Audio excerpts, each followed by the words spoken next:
Good morning everyone. Ayan na nga at nag-uumpisa na naman yung trabaho namin ngayon. Ayan na nga na guys at umpisa na naman yung trabaho namin.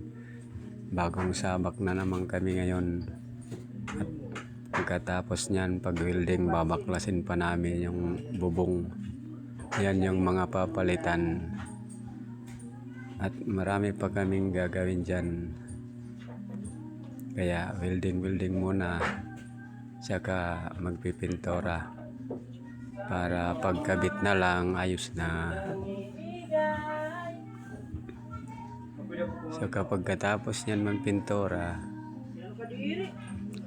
kakabit ulit namin yan sa taas, tapos baklas na ng bubong.